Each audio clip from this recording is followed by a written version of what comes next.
Hi everyone, welcome to the 2022 Military Teen Summit. My name is Victor and I'm proud to be your 2021 National Military Youth of the Year. I'm currently a student at Ramapo College of New Jersey, but I had to come back to the place to help me find my identity for this event. Right now, I'm at JBMDL Fort Dix Youth Center, and I'm so grateful to one of my advisors, Miss Sherry, for hosting us here, so shout out to them. Just to give you a little background of who I am and what my title means to me, my journey as a Military Youth of the Year started back in 2017. I was nervous to even consider entering, but my Youth Center advisor encouraged me to try it out. When I did not make it past the state levels in 2017, I knew I wanted to come back and try again. Through public speaking, I got the chance to build confidence in myself. The Military Youth of the Year process left a lasting impression on me. When the COVID pandemic hit in 2020 and the world was on lockdown, I knew the changes would affect a lot of our youth, including myself. That's when I realized the best way to help was to run for Military Youth of the Year again, where I could use my voice to make a difference. I could not ask for a greater honor than to be the National Military Youth of the Year. With this platform, I'm advocating for raising awareness of mental health and how important it is for our youth.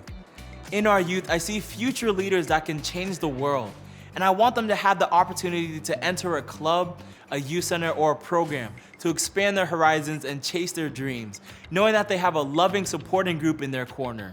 Speaking of future leaders, the theme of our Military Teen Summit is to lead, serve, and inspire. I enjoyed putting this together with my fellow steering committee members, and each and every session, activity, and conversation will be full of fun and key information that will help guide our youth toward a bright future. Along with the steering committee, I have to give my regards to our leadership team because we could not have done this without them. So now it's my pleasure to introduce Boys and Girls Clubs of America's Vice President of Military and Outreach Services, Danelli Heredia. Ms. Heredia joined Boys and Girls Clubs of America in 2011. She brings 29 years of military training and youth development experience to her role as Vice President. Growing up in a military family has provided her with a unique understanding of the opportunities and needs of military-connected individuals. Ms. Heredia's professional journey includes working at an installation level and at Army headquarters, at a local Boys and Girls Club organization, and now at BGCA. Serving as an advocate for military-connected youth and professional staff that support them is not just a mission for Ms. Danelli, but her passion and purpose. Please welcome Ms. Danelli Heredia. Victor, thank you so much for that kind introduction. Really appreciate you being here and serving as our MC. I want to take this time to welcome and thank all of you for attending our second annual Military Teen Summit, hosted by Boys and Girls Clubs of America and by our funder, Floss Foundation. Very exciting for me to be able to be here and welcome you, since I myself am an Army brat.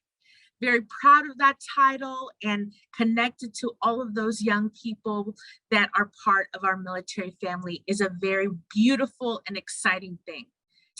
I also want to share a special thank you to all of the organizations that are participating and enjoying the content over the next 2 days.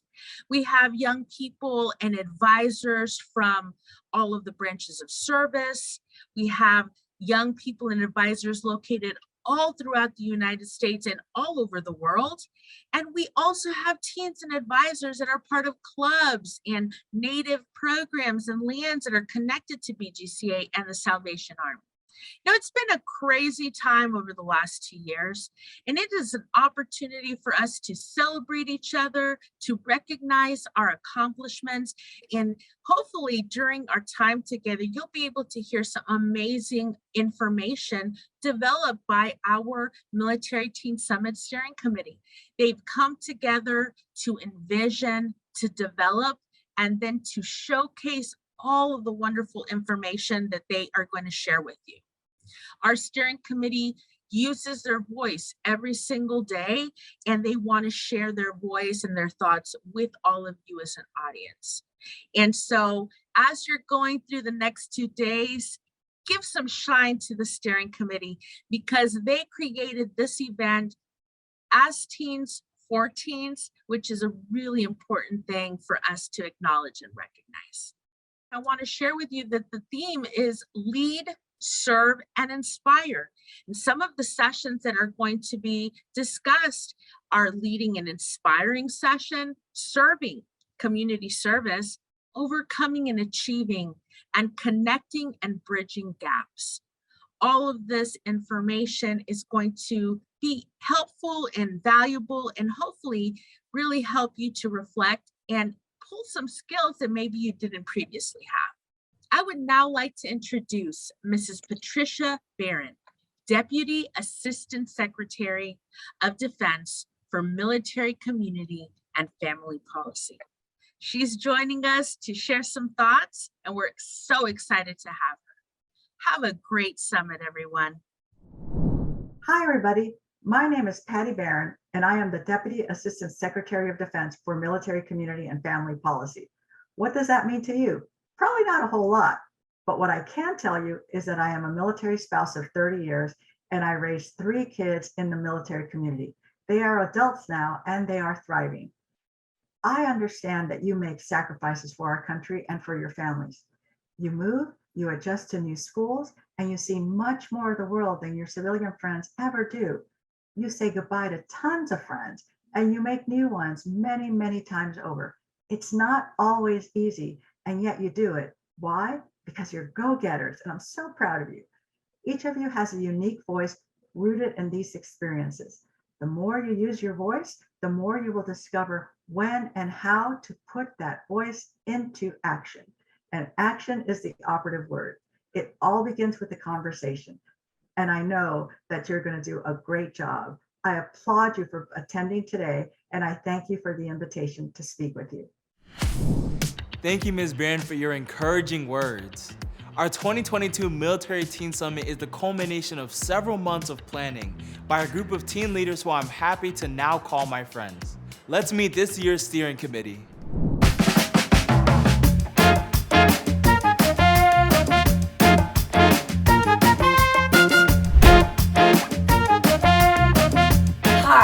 My name is Asha from the Kings Bay Naval Submarine Base in Georgia, and I am the 2021 UPS Road Code National Ambassador.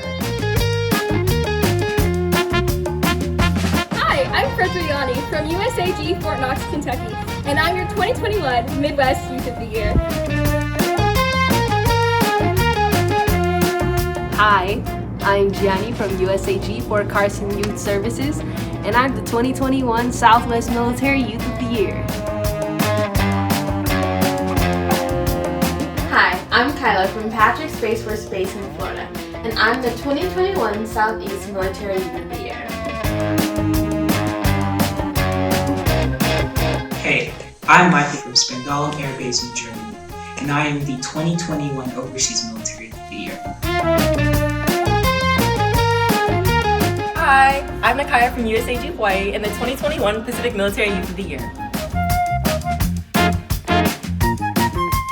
Hi, I'm Sean from Rheinland-Pfalz in Baumholder, Germany, and I'm a 2021 UPS Road Code Ambassador.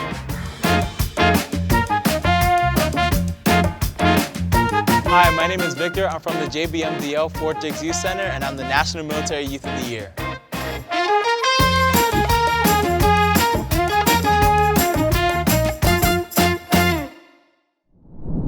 That was fun. Okay, it's time for our first keynote speaker. Some take advantage of opportunities while others allow their circumstances to take advantage of them. Our speaker today understands both ends of that spectrum. Growing up in South Central Los Angeles, Ian Humphrey failed to recognize the opportunities before him because he was blinded by the smog of influence from his peers. As a result, at the age of 19, Mr. Humphrey was sentenced to 15 years in prison. While incarcerated, he made the most of his opportunity to change his life. After receiving an early release almost 25 years ago, Mr. Humphrey not only continues to make the most of every opportunity, he also works with others to do the same. He is a husband, a father of 4, and author of the book, It's Not About the Knockdown, It's About the Get Up. Today, his mission is to change lives by showing others how to lead, serve, and inspire. Please welcome Mr. Ian Humphrey. What's up? Thank you, Victor. Hey, I don't have a lot of time, so we got to get down to business. Lead, inspire, and serve. I love that theme. Now, here's the deal. When people first meet me, or if they really don't know much about me, if they don't know my story, what they see is they see Ian Humphrey, the leader. They see a man who is successful. They see a man that serves and volunteers in his community. They see a man that inspires others. But if I'm being completely honest, you guys just heard my introduction. So now you know something about me. You know that I'm not perfect. You know that I've made a lot of mistakes. And that's what people don't see. They don't see the imperfection. They don't see the mistakes that I've made. They don't see my old or my current insecurities. They don't see the road that it took for me to get here or where I'm at today. And that road for me started when I got to a point where I simply said, now is the time. My grandmother used to say, you get sick and tired of being sick and tired. So what I'm telling you is I got to the point where I simply said, now is the time. Now is the time to make changes. Now is the time to do something differently. Now is the time for me to start believing in myself. So here's the deal. Before I move on, I need you to do something for me.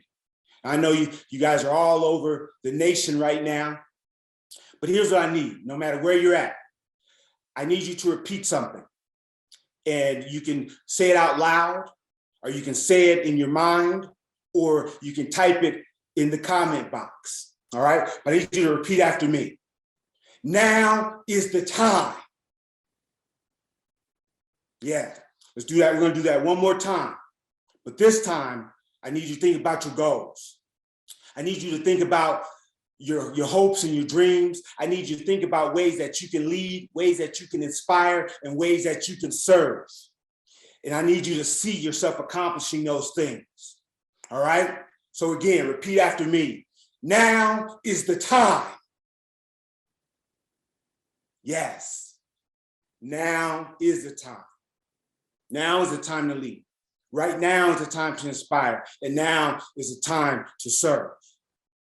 Not tomorrow. Not next week. Right now.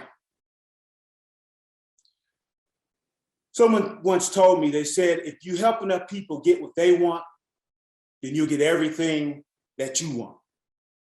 And I didn't understand that then, but I understand it now. If you help enough people get what they want, eventually you'll get the things that you want. That's leadership, that's inspiring, and that's service. But it all starts with a decision.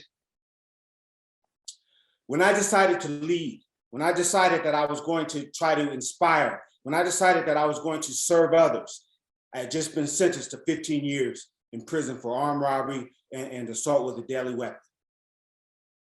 While sitting in this prison cell, thinking about my life, I used to believe that I wasn't cut out for greatness. I used to believe that I wasn't leadership material. I didn't really know how to serve.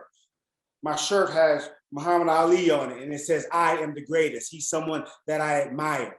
He's the epitome of someone who leads and serves and inspires. So that's why I love, my daughter just bought me this shirt. So I had to rock it for you. But I didn't believe that I was cut out for that.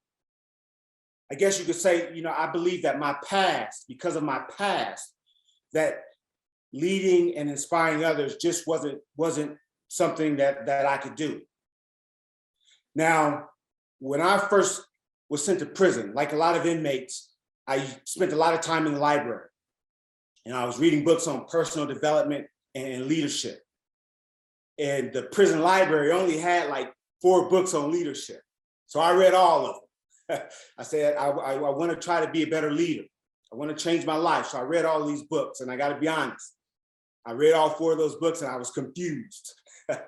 because I tried to implement everything from all 4 of those books. I tried to implement it into my leadership strategy. I tried to implement everything that I had read about. But here's what I figured out. It was going to take some time for me to discover really who I was as a leader. It was going to take some time for me to discover really the type of leader that I wanted to become. And the same is true for each and every last one of you. Becoming a leader, you have to know that becoming a leader takes time. It's a lifelong process, and it's just a lifelong process. But what I can tell you is this. Some of my best lessons about leadership came from me watching other leaders in action and modeling what I saw. One of those leaders for me was a teacher that I met in prison. That's where he worked. And I hope that each of you have someone in your life that you can model or that you can watch and that you can admire and kind of mimic what they do. But for me, Mr. Lyles, that was his name. You could tell that coming to that prison and teaching was more than a job for him. He genuinely wanted to change lives. He wanted to inspire, and I believe that if he had the opportunity to come there every day as a volunteer, he would have done that. But here's what he taught me. He taught me that my past, everything that I've been through in my life, and I'm going to talk about some of those things here in a moment, but he taught me that everything that I had gone through in my past didn't prevent me from being a leader. My past didn't prevent me from inspiring others, and it certainly didn't prevent me from finding ways to serve. The only person that could do that was me. So here's what Mr. Lyles knew about my past. I'm very open and honest in my life and some of the things that I've been through. So I want to quickly share some of those things with you. You heard some things in my introduction, but more than that, for me, I guess you could say I started experiencing some problems early in my life. I was born 2 months premature. My mom was walking up a flight of stairs. She was 7 months pregnant, and she didn't know this at the time, but a woman she had an argument with was standing above her holding a pot of boiling water. And as my mom made her way up those stairs, that woman dumped that water on top of her and sent her tumbling down the stairs into premature labor. So that's how I came into this world, literally fighting for my life. My mom, she received third-degree burns to over 25% of her body. That boiling water barely missed her face, landed on her chest and her upper torso and legs. Third-degree burns, so that means that her skin was literally coming off of her body. As you can imagine, she was in a lot of pain.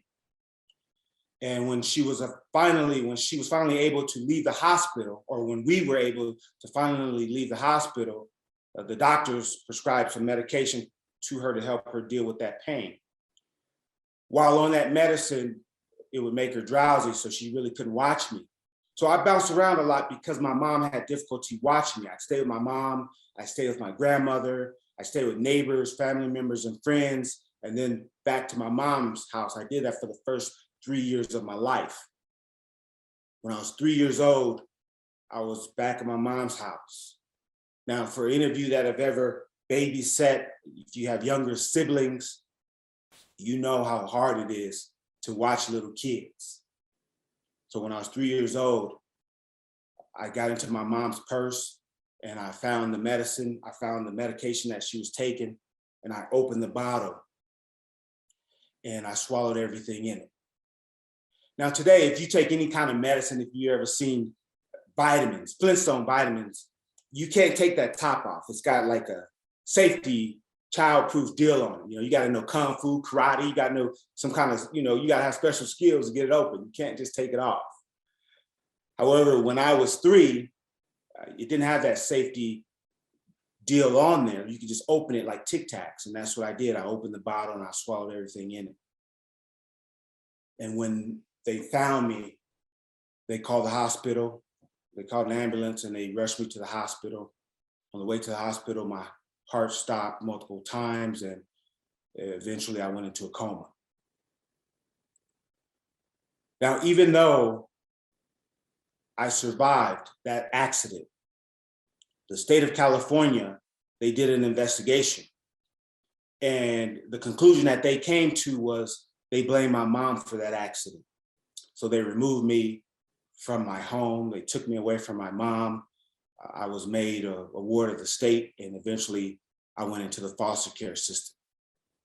Why don't you just type a yes in the comment section if you've ever heard of the foster care system. All right. So I went into the foster care system.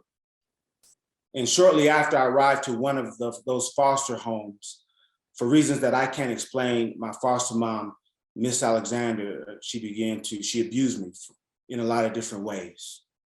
One of those ways was she would lock me inside of a closet with no light. And she would open that closet and she would tell me that I was stupid or that I would never amount to anything. And that goes into why I never believed that I could be a leader, because I believed what Mrs. Alexander told me.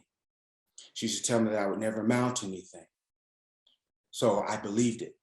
I believed that I was stupid. I believed that I would never amount to anything. I stayed in that foster home until I was 9 years old. So for 6 years. After 6 years, I went to live with my grandmother. And I often say that my grandmother was my first superhero because she took me out of a very difficult situation. She picked me up and we went to live in LA. And I can tell you it was one of the happiest times in my life because I knew that grandmama loved me. You guys spend time with your grandma, you know, they do things for you that maybe your parents don't do. They cook you stuff, you ask for cookies for breakfast and they might say yes. You ask for ice cream and they give it to you. You know, they try to spoil you a little bit. And that's what my grandmother did, even though she didn't have a lot of money. But I can tell you, besides just being happy, living with my grandmother gave me something to look forward to because my mom, you know, she was recovering from those burns on her body. And I found out that she was trying to get custody of me again. She was going to court trying to prove that she could take care of me. And so she was fighting for me. So even though I couldn't live with my mom, she decided to rent a house close or rent a house behind my grandmother's house so she could be close to me. And I was so excited. Every day after school, the school I went to was right across the street from my grandmother's house. And after school, I would jump the fence. And instead of running to my grandmother's house, even though I knew I wasn't supposed to go to my mom's house, you guys know where I went, right? I went to mama's house, even though I knew I wasn't supposed to be there. But I go to my mom's house and yeah, she and I would talk and we'd have all these conversations. And I can remember saying to her, I said, Mama, when I get big, I'm gonna buy you a nice house with a fireplace. When I was little, I used to think that all wealthy people owned houses with fireplaces. I said, Mama, when I get big, I'm gonna buy you a nice car. And, you know, even though I wasn't sure how I was gonna do it. But the truth is, I just wanted to be a family again. I just wanted to be reunited with my mom. And that gave me something to look forward to. But unfortunately for me, I would never go back and live with my mom. When I was 12 years old, we got a knock on our front door, loud knock. And living in LA, we had this metal screen door. So it was very loud and it was about 4 o'clock in the morning, so it woke me up. And it was somebody screaming, Miss Howe, come quick. Miss Howe was my grandmother. And they were saying, Miss Howe, come quick, it's Ruth. Ruth was my mom. And they said, I can't wake her up. And then the next thing that they said is really what changed my life forever. They said, I can't wake her up. They said, I think she's dead. And for me, laying on the floor asleep or just being woken up in the middle of the night, I hoped that it was a dream, but it wasn't. But that set me on a course of not believing in myself. That set me on a course of being very destructive. That set me on a course to where it led me to standing in front of a judge being sentenced to 15 years in prison for armed robbery and assault with a deadly weapon. But here's what changed. And you already know part of it was meeting that teacher, Mr. Lyles. Mr. Lyles, for some reason, every time he saw me, he would smile and he'd say, "What's up, Mr. Humphrey?" He always called me Mr. Humphrey, even though at times I didn't feel like I deserved that respect because I was in prison and I had made this mistake. But every time he would see me, he would say something encouraging to try to lift me up. He would ask me if I was calling home. He would ask me if I needed anything. Now, my first year in prison, I spent a lot of time, I got into a lot of trouble. As again, I told you guys, I'm not perfect and I made a lot of mistakes. So while in prison, I got into trouble and was sent to solitary confinement. But Mr. Lyles would come down to my cell in solitary confinement and he would look in on me, he would knock on the door and he would say something positive to me, because that's what leaders do. And he would say, "What's up there, Mr. Humphrey? What you doing in there?" And, you know, today I would probably say, "What you think I'm doing? Watching Netflix?" But of course, I was in there in solitary confinement, so I wasn't doing anything. But he would say some words and try to lift me up, and then he would leave. The last time I got in trouble, I got into a fight and had stitches in my face. He came down to my cell again in solitary confinement, and this time he came into my cell. And he said a lot of things to me that I don't remember, but what he said to me that I'll never forget is he said, "Mr. Humphrey," he said, "prison doesn't have to be your life." He said, "You can get out of here and you can do great things." And I can remember that being a turning point for me in my life. I said, "Mr. Lyles believes in me. I can do great things." I said, "If Mr. Lyles believes in me, I'm going to do great things." And I'm hoping that each and every last one of you, you have someone in your life that believes in you and that believes that you can do great things. Because of Mr. Lyles, I changed my whole belief system. I started telling myself, I can get out of prison, I can lead, I can do all these things because Mr. Lyles believes in me. And after a while, his words became my words and I started to believe in myself. I started to say things like, "I am the greatest" to myself. And what that did is it changed a lot of my behavior.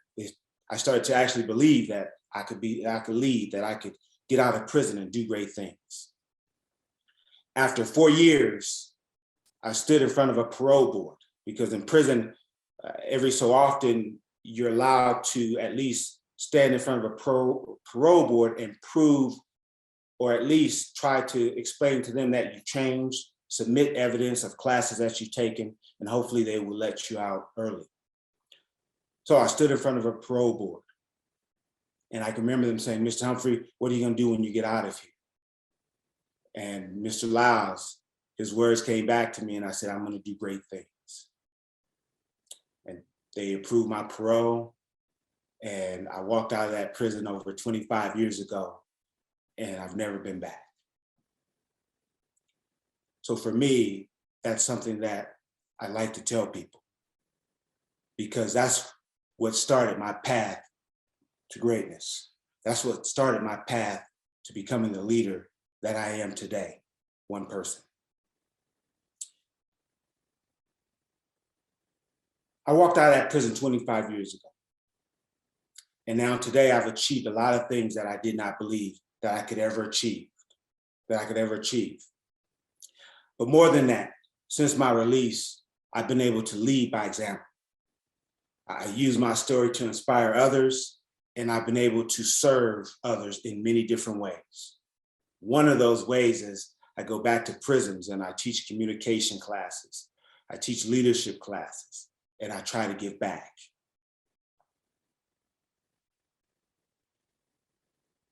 When I think about the success that I've achieved, I know that I owe it, at least I feel like I owe it to Mr. Lyles. He set an example for me that I'll never forget. And even though later on I was able to add a lot of the things that I learned in those leadership books, he was my main example. He demonstrated leadership, he inspired others, and he served without expecting anything in return. And that's why I love the theme that you guys have today. As a leader, because this is what leaders do, Mr. Lyles saw greatness in everyone, no matter what mistakes you made. He saw and he developed potential. He was an inspiration to me, and he was an inspiration to anyone and everyone that he encountered, and he never expected anything in return. So I've tried to model his example. And if I could quickly share with you a few things that I saw in him, that I learned, a few things that leaders do, I want you to write these things down. One thing that Mr. Lyles never did, or one thing that I know that leaders should never do, is don't make excuses. No matter what you've been through, you can lead, you can inspire others, and you can find a way to serve. My past doesn't prevent me from leading, inspiring, or serving others. Second thing that he did that I want you to do is I want you to surround yourself with other leaders. Yep. Because here's the deal. Other leaders, here's what they do. Other leaders, they believe in you.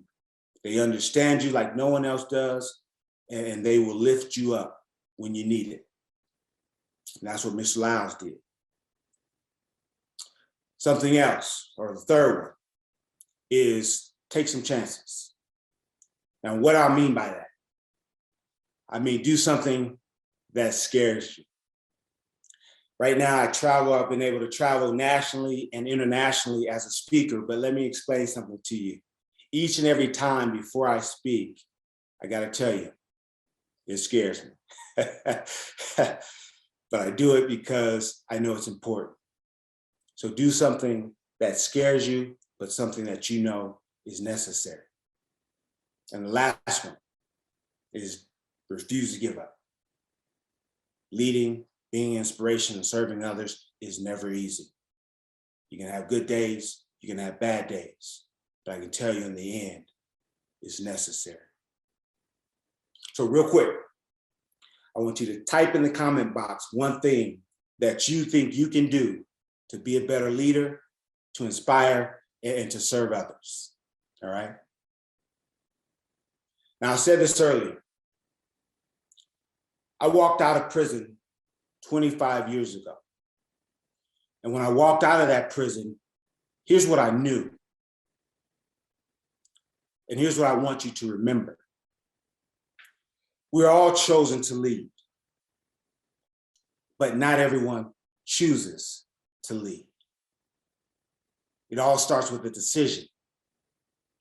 And the day that I committed that crime, I chose that day to be a follower. But while sitting behind those barbed wire fences, I decided that it was time for me to step up and it was time for me to lead. So what I'm saying to you is, it's never too late to decide. When I think about my past, I feel like it's taught me something about you. And that's this: even though I don't know you, I feel like I know something about you. What I know about you is this: I know that your uniqueness, I know that your unique background, your unique beliefs, your unique thoughts, even the mistakes that you've made, that's what gives you the ability to be a unique leader. That's what gives you the ability to inspire. That's what gives you the ability to serve. As I was preparing for this presentation, I thought, you know what? At one point in time, I saw my past as a liability. I saw it as something that held me back. But now, every day, I see it as an opportunity. It's an opportunity, and I use it to lead. I use it as an opportunity to help others. But it all started with me taking the time and saying, or making a decision and saying, now is the time.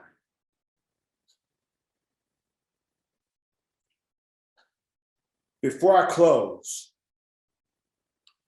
I have a challenge for you.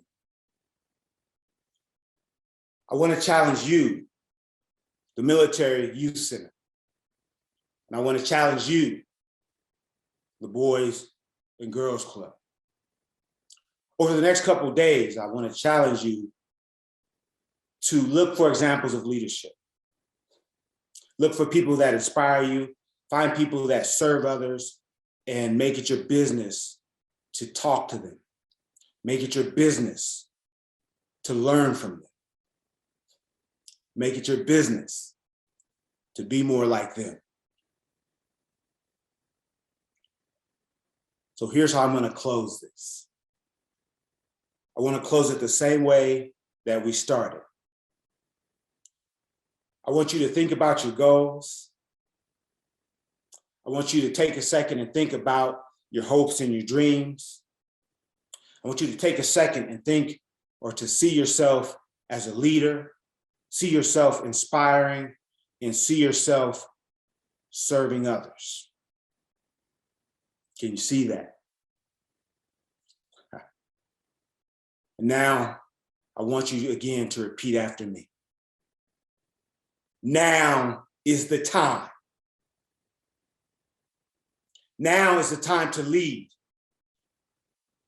Now is the time to inspire. Now is the time to serve. That's right. Now is the time. I want you to enjoy the rest of this conference. I'm wishing each and every last one of you massive success. But I want to close with this one last thing, and that's this. My name is Ian Humphrey. But I don't care if you remember my name, as long as you remember my message. Thank you for listening. All right, hi everyone. Welcome to our first fun break. We're gonna be doing a couple exercises, so I'm gonna pass it off to Charlie. Hi, my name's Charlie. I'm gonna teach you folks at home how to exercise and the people behind me as well. So we're gonna start off with some toe touching left to right. First of all, 1, 2, 3, 4, 5, 6, 7, 8, 9, 10. All right, now we're gonna do the left foot. 1, 2, 4, 5, 6, 7, 8, 9, 10. Not only is it important to get your legs in check and everything, it's also important to get your arms in check. So we're gonna start doing this for about 10 seconds. 1, 2, 3, 4, 5, 6, 7, 8, 9, 10. The other arm. 1, 2, 3, 4, 5, 6, 7, 8, 9, 10. And for the finale, we're gonna do some lunges. So starting off with the right leg.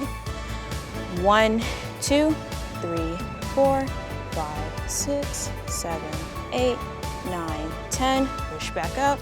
Left leg. 1, 2, 3, 4, 5, 6, 7, 8, 9, 10. All right. Thank you guys for participating in our first fun break. Now let's turn our attention to our first teen-led session. This session focuses on 2 words from our summit theme, lead and inspire. I have the pleasure of co-facilitating this presentation, Building Leaders One Teen at a Time, with the 2021 Midwest Military Youth of the Year, Ani. Join us on a leadership journey. Hi everyone, my name is Victor and I'm the 2021 National Military Youth of the Year. I'm from the Joint Base McGuire-Dix Lakers youth programs in New Jersey. I'm glad you're all here and we are gonna have a great time. Hi everyone, my name is Ani and I am the 2021 Midwest Military Youth of the Year. I am from Fort Knox Devers Teen Center and I'm so excited to talk with you all. So to break the ice and get a little more comfortable, we're going to do a little activity we call our team construction project.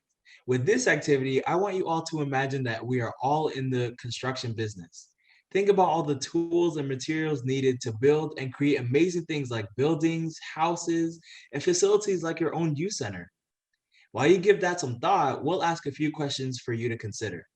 Here we go. The first question is, if you were a construction tool, which tool would you be and why? I'll go first. I guess if I were a construction tool, I think I would be a tape measure because I like to keep things organized, and my job would be to make sure everything is aligned and perfectly fit together. What do you think, Ani? What tool would you be? That is a great answer, Victor. I think I'd be a bubble because I love to keep everything balanced. My job would be to make sure that everything is even and straight for a perfect final product. Now we have a bonus question for you all. If you were a section of a house, what part of it would you be and why? I think I would like to be a heater for the house because I want to use my energy to make sure everyone is comfortable. And I hope I'm already doing my job. What part of the house would you be, Ani? I like that answer, Victor. I think I'd be the support beam because I would want to hold everyone together. That's great. Thank you all for playing along. Even though this was an icebreaker, there was a reason why we wanted everyone to consider these questions. Each and every one of you are exceptional teens and have talent that will undoubtedly change the world.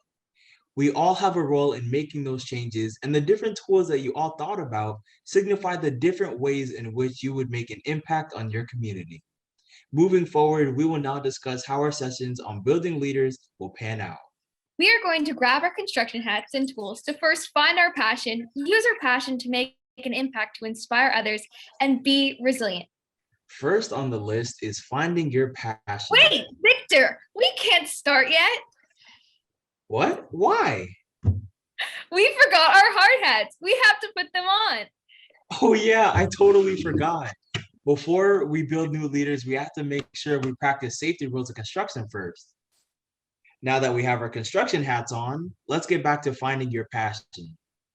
In some ways, the first step is usually the hardest. How do you find it? Where can it be found? What even is passion? Don't let it overwhelm you. We'll explain it step by step what it is and what you can do with it. Passion is a very strong word that can simply be something you love, something you enjoy doing, or even something you want to try.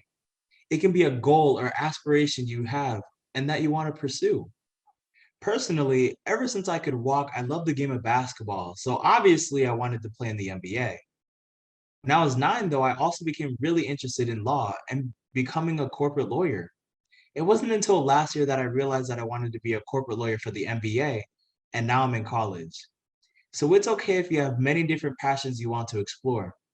Maybe you'll do what I did and combine them, or you could also explore them separately. Whatever you decide on doing, remember that you must never feel limited. Some people say the sky's the limit, but we're exploring Mars now, so I think it's safe to say that there is no limit to how high your dreams and passions can go.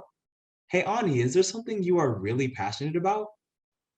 Wow, Victor, I'm inspired by your love for basketball and how you combined it with your future aspirations. For me, I think as a child, I always wanted to bring a smile to someone's face. And I never knew exactly how, but I would try anything possible. As I advanced through school, I realized that I had a love for science. I did not know how science could put smiles onto others, but I kept searching. My school had a research fair and I ran it into my orthodontist. We talked about how she used her love for science to help people find their smiles. And this inspired me to go down the same path to pursue orthodontics, to help others find their smile. That is amazing. I love how the connections you've made helped you reach a conclusion of what your passion is and why you're pursuing it. Now that we know what passion is, where do you find it? Believe it or not, some of you have already been doing it. Is there something you do every day that you just love to do? Maybe it's going for a walk or hanging out with friends, drawing, reading. It can literally be anything. That is your passion. Maybe you haven't been doing it yet. That's perfectly okay. If there was ever something you were interested in, give it a shot. You never know where it'll take you. You have a lot of resources around just waiting to be used. Your school, youth center, program, even your neighborhood are places to explore what you love to do.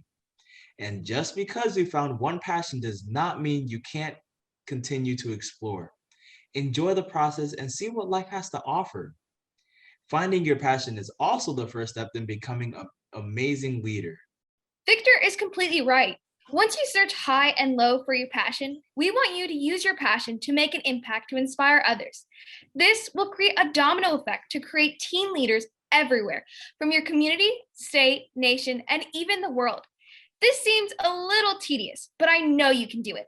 So how do you create the domino effect to inspire others to pursue their passions? Well, while you are pursuing your passion, others are watching you. They're watching you through social media, your everyday actions, your involvement with the community, and so many other ways. So you are setting the example. You are paving the way for other leaders. For example, Martin Luther King Jr. followed his passion and love for advocating for everyone. He talked with many different groups of people, inspiring them to take charge and lead in their community to make a difference. This all sprouted from his love for equality for everyone. He followed his passion, and till this day, we are still inspired by the impact he has made. So knowing this, how are you going to inspire others through your passion? Are you going to volunteer in your community? Are you going to talk about your love for basketball? Are you going to create a service project from it? This is all up to you. Victor, how are you creating a domino effect in your community? Ani, in my youth center, I'm in this club called Passport to Manhood, which is basically a mentorship program for young men. Originally, our numbers were small, but whenever we would host an event or volunteer or just do an activity, some of the guys who were not in the club became interested. Of course, my goal was to recruit members, but at the time, I was just doing activities and volunteering. So these guys actually joined the club alongside me. And even as we were starting to get older and going to college, some of the younger youth followed in our footsteps and they joined the club as well. That is a wonderful way you have inspired other leaders. I understand that this process of finding how to impact other leaders is difficult, but through every difficult moment in life, we develop personal growth. We can grow in so many ways. And one of the ways we can grow is through understanding resiliency. Victor, can you share more about resiliency? Absolutely. The final step in the process of becoming a leader is to be resilient. As we all know, life isn't always going to be easy, and sometimes things get in the way of us trying to do what we love. Building resilience, the ability to bounce back from adversity, is what will support you in your journey of pursuing your passion and becoming a leader at the same time. I love this quote by Michael Jordan so much, I always have it around. It says, "I've missed over 9,000 shots in my career. I've lost almost 300 games. I've been trusted to take the game-winning shot and missed. I failed over and over and over again in my life, and that is why I succeed." What he means is that no matter how many times he messed up or dealt with something that made his life hard, he stayed resilient, and now he is considered to be one of the greatest basketball players in history. He never gave up, and neither should you. It is okay if you find something new that you are passionate about, but do not allow your circumstances to stop you from making a decision. Seek out what you're truly passionate about and stick to it. Being resilient also relies on how you think. What we should try to do more often is to think positive. Naturally, we think negative 80% of the time, so I'm going to give you a challenge to do over the next couple of days. Whenever you go home, think of 3 good things that happened that day. Once you do this more often, you'll start to think positively. We'll give you an example to get you started on your journey to being resilient. Today, I got to eat really good food. My last class was a lot of fun, and now I get to talk with you all. Oni, what 3 good things happened to you today? I love this exercise. Well, first, I would have to say spending time with you all. And second, I love wearing these construction hats. And lastly, the weather has been absolutely beautiful today. I love wearing these hats too, but that's great. I'm glad to hear it. There's this thing called the Teflon effect, which basically means that whenever something negative happens, it tends to stick in our minds a lot more.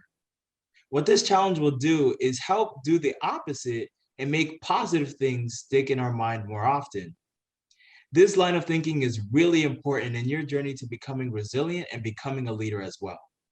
Now that we have gone through the entire blueprint on how to build a bright future for you and your community, what are you going to do with it? Are you going to take the first step in finding your passion? Are you going to roll up your sleeves and dig deep into finding ways to impact your community? Are you going to use your most important tool, resiliency, to help you be successful in inspiring others? How are you going to apply these blueprints in your life? Don't wait for the world to put you in a position where you have to find out what you are capable of. The time is now. You have the tools and the passion to build a brighter future for yourself and for those you inspire. Don't forget to find your passion, use your passion to make an impact in inspiring others. Be resilient when faced with adversity. Let's build teen leaders one at a time. And thank you everyone for watching. Hi everyone, welcome to our second fun break, and we're going to be doing a couple dance moves with Emery. Hi guys, first we're going to be doing the roll, just spinning it. If you want to move directions, just stop. Okay, reverse. Turn it around, back in reverse. Hey, you don't have to do it in fists like I do, but that's how I do it. So now we're going to be doing the floss. Now you see how I'm doing it with my right hand and my left hand? I want you guys to do kind of the same thing, Now it doesn't have to be perfect. It can be a little different, Change it up and have fun with it. Yep. Now, let's go on to the orange justice. Let's go. It's a little complicated, but just try and have fun with it. Go with the beat. Got your alignment.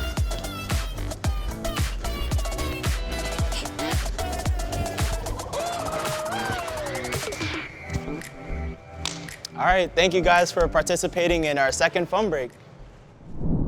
Hey teens, this is Asha, your UPS Road Code National Ambassador, repping Kings Bay Naval Submarine Base. UPS Road Code has given me lessons that I will live with forever and has provided me with so many opportunities. I started my own podcast last year where I get to talk about topics with amazing people. Join me on April 29th at 1:00 p.m. Eastern Time as we celebrate Month of the Military Child with a special guest, Boys and Girls Club alumni, Olympic gold medalist Tamira Mensai Stock. Tune in as we discuss Tamira's club experience, Olympic journey, and key lessons for driving safety. Advisors, are you looking for ways to engage more teens?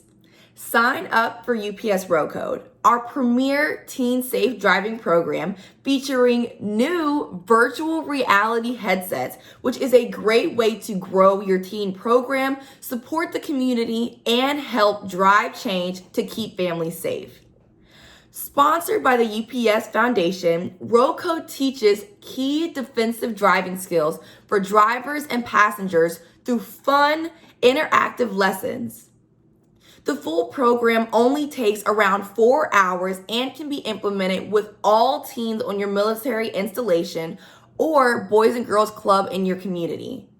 The program can be taught in person or virtually. Check out bgca.net for more information on UPS Road Code. Don't wait, act now. Grants are still available. See you on April 29th at 1:00 p.m. Eastern Time. Be safe, everyone. I don't know about you, but I'm ready to try out that virtual reality driving simulation and practice being a safer driver. How cool. Our next teen-led session focuses on the third word from our theme today, serve. Serving our community is something that all military youth centers and Boys and Girls Clubs instill in us. Here to present Serving Up Service is the 2021 Pacific Military Youth of the Year, Nakaya. And someone you may recognize from that safe driving spot, Asha, the 2021 UPS Road Code National Ambassador. Nakaya and Asha, welcome.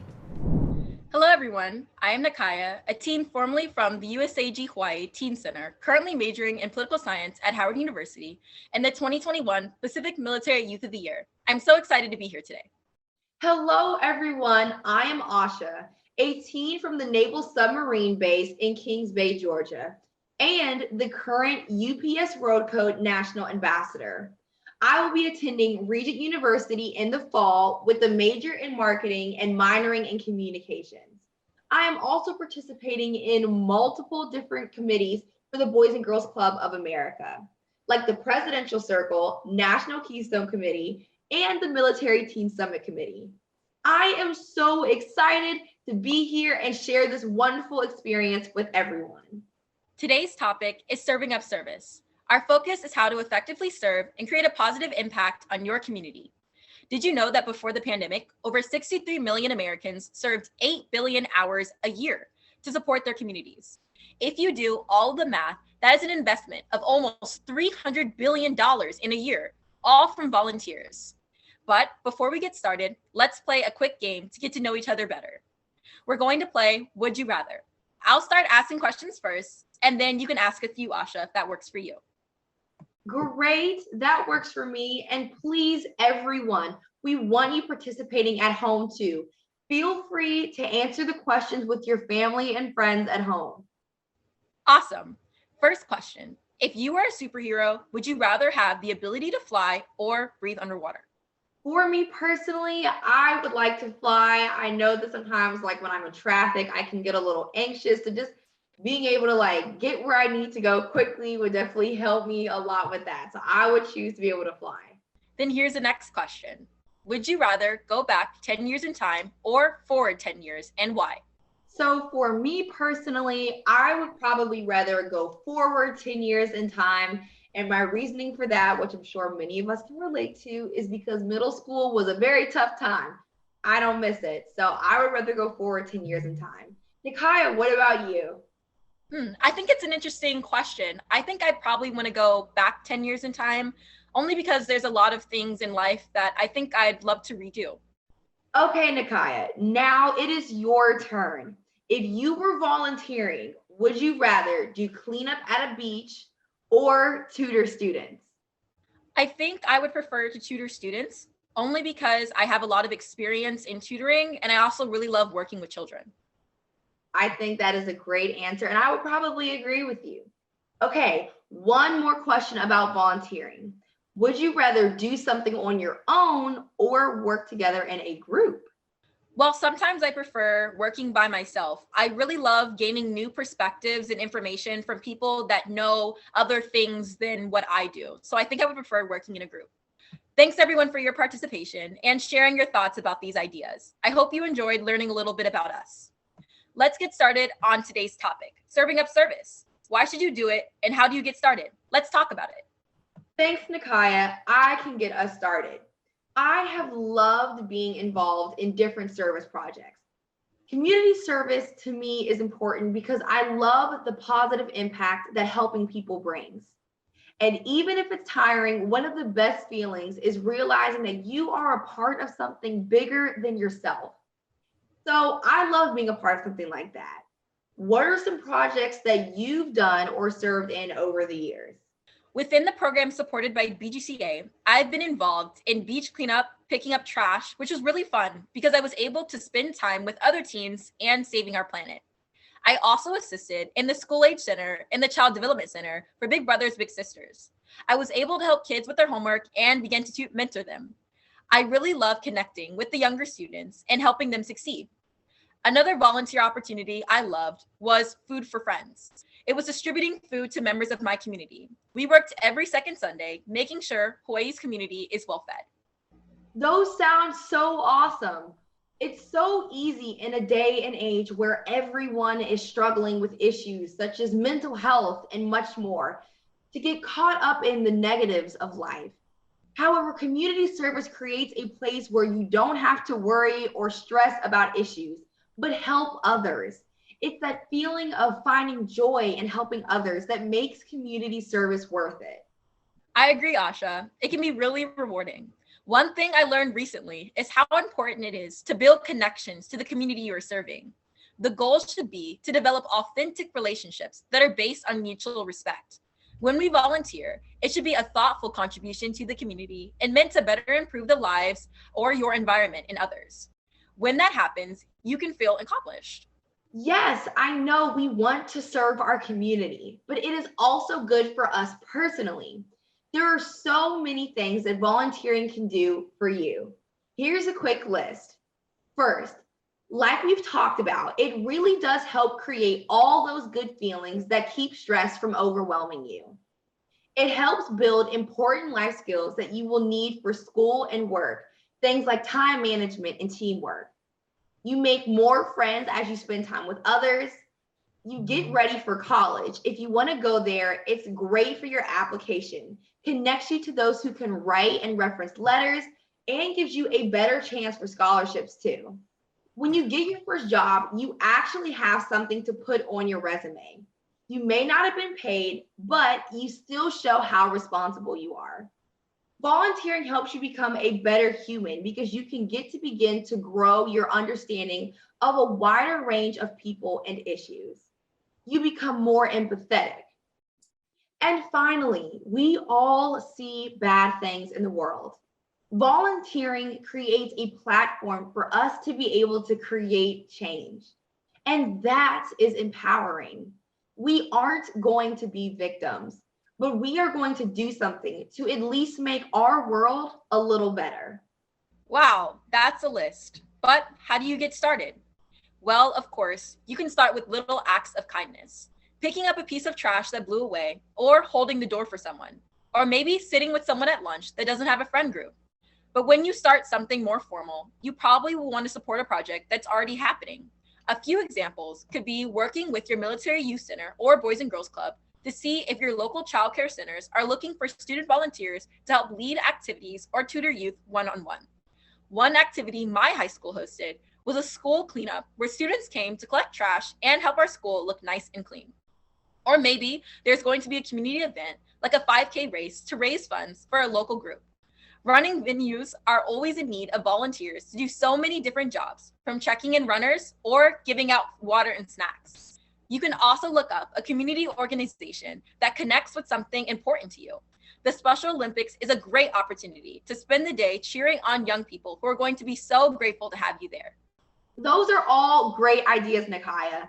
Let's think of these as levels of community engagement. Level 1 is just being kind to people and responding to immediate needs that you see in people. That's important, and everyone should do that.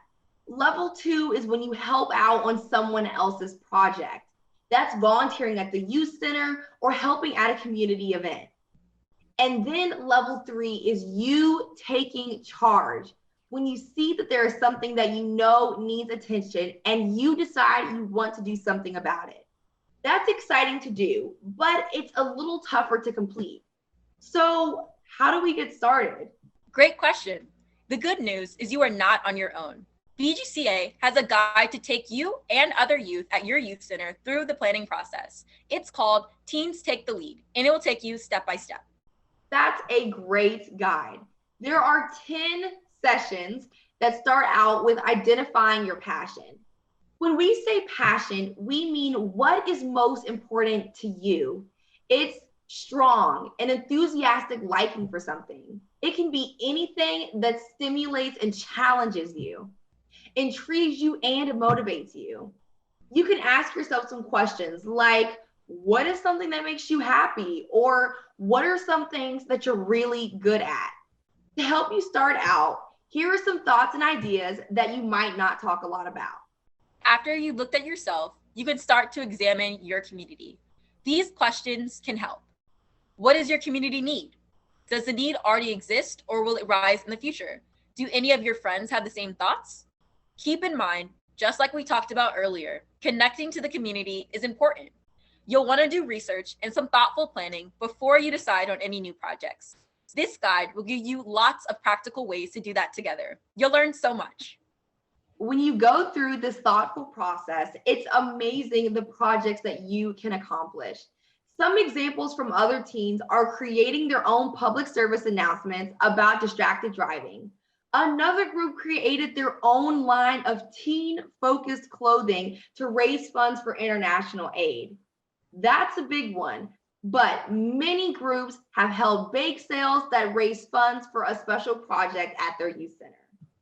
In today's session, we discussed what community service means to us and how you can take part in this necessary work. We'd like to take a moment to reflect on how we can better our community. For those watching at home, we encourage you to grab a pen and paper or write in your notes app to reflect on the session. BGCA likes to use the what, so what, and now what approach to reflection. So let's give that a try. What? What level of service are you ready for? Remember, level 1 is serving through kindness to anyone who crosses your path. Level 2 is helping out with established service projects. And level 3 is creating your own so that others can join in on your vision for supporting your community. Next is so what? Whichever level you choose, why is this the best step for you right now? And finally, the now what? What do you need to do to take the next steps in serving your community? As we close out today's session, we challenge you to connect with other military-connected youth, and then together connect with your communities and find out what things you can do to take the lead, to help and serve and inspire more youth across the world, to take the first step to helping change our world. Thanks for spending time with us. We appreciate it and hope you are feeling inspired. Asha and Nikaya, thank you for sharing your experiences and passion for community service and for the helpful tips on how we can give back. Everyone, we've come to the end of day 1 of the 2022 Military Teen Summit. I hope you've been inspired and are looking forward to day 2, where we will hear from another guest speaker and dive into the topics of overcoming, achieving, and connecting. I want to thank my co-presenter, Ani, and again, Mr. Ian Humphrey for being with us today. We'll see you tomorrow.